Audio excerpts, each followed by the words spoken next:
AP deputy CM Pawan Kalyan Hindupuram MLA cine hero Nandamuri Balakrishna మర్యాదపూర్వకంగా కలిశారు. అసెంబ్లీలోని పవన్ కళ్యాణ్ ఛాంబర్లో జరిగిన ఈ భేటీలో హిందూపురం నియోజకవర్గానికి సంబంధించిన సమస్యలతో పాటు రాష్ట్ర స్థాయి అంశాలపై విస్తృతంగా చర్చించినట్లుగా తెలుస్తోంది. ఇద్దరు కలిసి ఉన్న ఫోటోలు ప్రస్తుతం సోషల్ మీడియాలో వైరల్గా మారాయి. గతేడాది సెప్టెంబర్లో జరిగిన అసెంబ్లీ సమావేశాల్లో బాలకృష్ణ చేసిన వ్యాఖ్యలు అప్పట్లో రాజకీయ, సినీ వర్గాల్లో తీవ్ర చర్చకు దారితీశాయి. ఈ సందర్భంగా ఆయన సినిమా టికెట్ ధరల పెంపంశంలో మెగాస్టార్ చిరంజీవి వ్యవహార శైలిపై పరోక్షంగానే విమర్శలు చేశారు. టికెట్ ధరల పెంపు కోసం అప్పటి జగన్ ప్రభుత్వాన్ని కలిసిన ప్రతినిధి బృందంలో చిరంజీవి కీలక పాత్ర పోషించారని కూడా వ్యాఖ్యానించారు.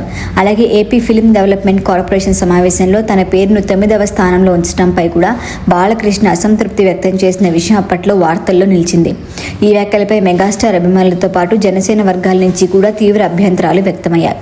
ఒక దశలో ఈ అంశంపై పవన్ అలాగే నాగబాబు ఎందుకు స్పందించడం లేదన్న ప్రశ్నలు కూడా తెరపైకొచ్చాయి. అయితే చిరంజీవి స్వయంగా రంగంలోకి దిగి వివాదం పెద్దదిగా మారకుండా తగ్గించే ప్రయత్నం చేశారు. ఈ నేపథ్యానంతరం ప్రస్తుతం జరుగుతున్న అసెంబ్లీ సమావేశాల సమయంలో బాలకృష్ణ పవన్ కళ్యాణ్ కలవటం రాజకీయంగా సినీ వర్గాల్లో ఆసక్తిగా మారింది. ఈ భేటీలో కేవలం నియోజకవర్గ సమస్యలే కాకుండా తెలుగు సినిమా పరిశ్రమకు సంబంధించిన అంశాలు కూడా చర్చకొచ్చినట్లు సమాచారం.